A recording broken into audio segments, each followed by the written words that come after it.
She wrote, "Yes, they can control the weather. It's ridiculous to lie and say it can't be done."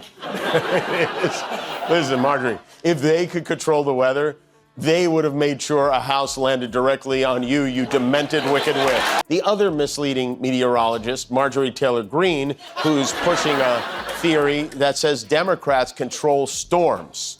Is First Lady Melania Trump. Melania did not appear with her husband at either the Super Bowl or the Daytona 500, and her appearance at the inauguration seems to have been squeezed in between regional theater productions of Guys and Dolls. Jimmy Kimmel just compared Marjorie Taylor Greene's voice to a chihuahua on helium, and Trump didn't take it well.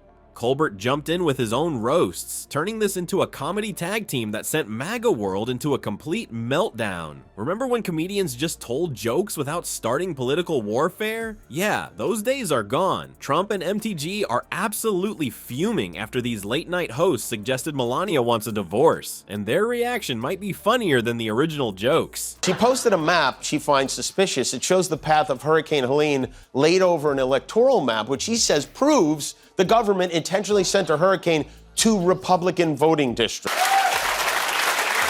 Marjorie is upset because a hurricane ripped the sleeves off all her shirts, and which is mysterious, and even more mysterious when you lay a map of Bojangles Cajun fried chicken restaurants over the hurricane map. You can plainly see the Biden crime family is using Jewish space lasers.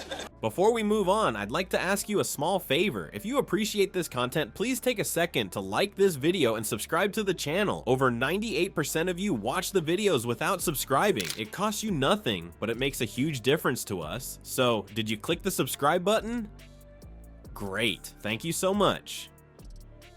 Now, back to the video. It's all part of a personal rebrand that is being dubbed Melania Trump 2.0 and includes this official White House portrait that was apparently taken at the exact moment before her soul was sucked into the Phantom Zone.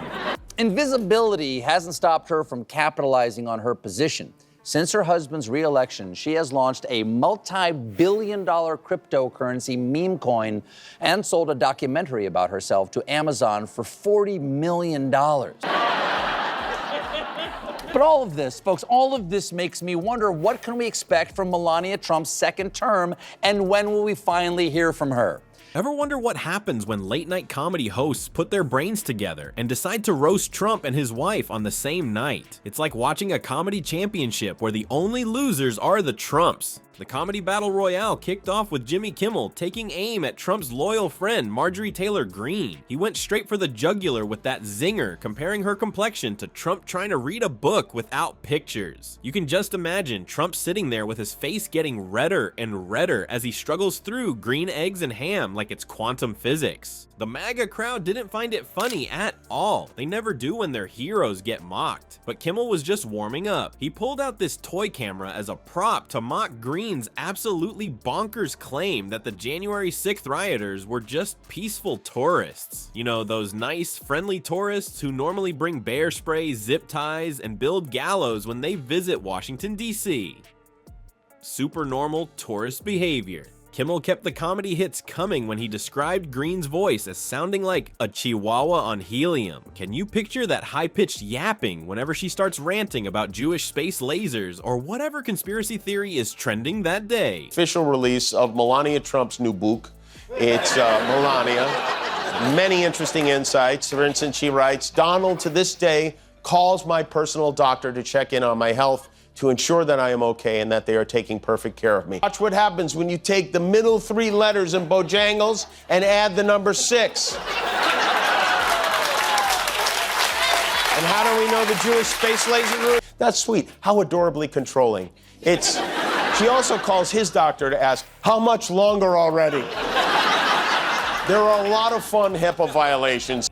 It's spot on. The audience was in stitches as Kimmel painted this perfect audio image of the congresswoman who somehow keeps getting elected despite sounding like a tiny dog that just inhaled a balloon. But this wasn't a solo comedy show. Stephen Colbert wasn't about to let Kimmel have all the fun. He jumped into the ring with his own Trump-bashing humor that took aim at the former president's marriage. Colbert suggested that Melania should channel her inner Taylor Swift and walk out the door. Ouch, that's gotta hurt. Basically telling the former First Lady to follow Taylor's advice and shake it off. Shake off her marriage, that is. The late-night hosts seemed to be engaged in some kind of unofficial competition to see who could land the most devastating blow to Trump's ego. And let's be honest, Trump's ego is an easy target. It's as large as his buildings, but as fragile as a snowflake in summer. Here to finally hear from her, please welcome First Lady Melania Trump.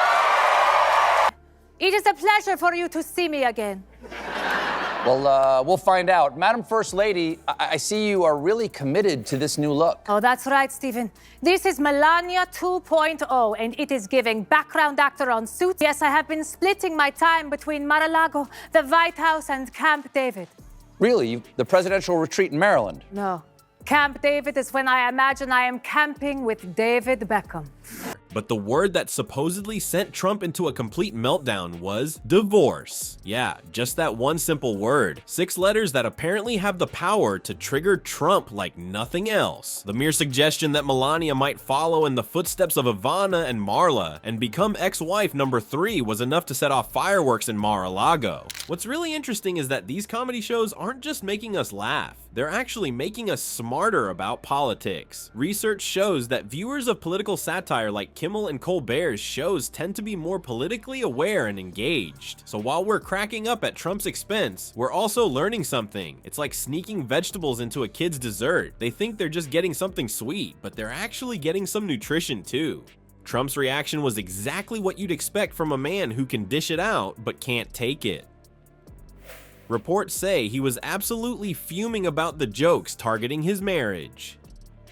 For a guy who built his brand on being tough, he sure has thin skin when it comes to comedy. Just mention the possibility of Melania packing her bags, and suddenly the strong man turns into a whining mess. This just proves what comedians have known for years. Comedy is powerful. It cuts through all the political noise and hits people where it hurts. When these hosts make jokes about Trump's marriage, they're not just going for cheap laughs. They're poking at one of the most obvious contradictions in Trump's life: the disconnect between his family values talk and his personal history. And that's what good satire does. It uses humor to highlight truth. When Kimmel and Colbert tag team Trump with their comedy, they're not just entertaining us, they're reminding us to look beyond the bluster and see the reality. That's why Trump hates it so much. Comedy strips away his carefully constructed image and reveals the insecure man behind the curtain. So what's the answer to America's political divide? Bill Maher has this crazy idea that maybe we just need to laugh more together. Yeah, sounds too simple, right? But Maher actually believes humor might be our secret weapon for bridging the gap between the red hats and the blue shirts. He points out that our country is split like a Weight Watchers meeting at a pizza parlor, which is both hilarious and painfully accurate. Here's the thing, Maher suggests we can totally hate Trump's actions without hating half the country that voted for him. Instead of unfriending your MAGA uncle, maybe send him that funny political meme that pokes fun at both sides. Laughter opens doors that angry Facebook comments slam shut. Comedy might not fix everything, but it just might save us from ourselves. Who knew jokes could be so important?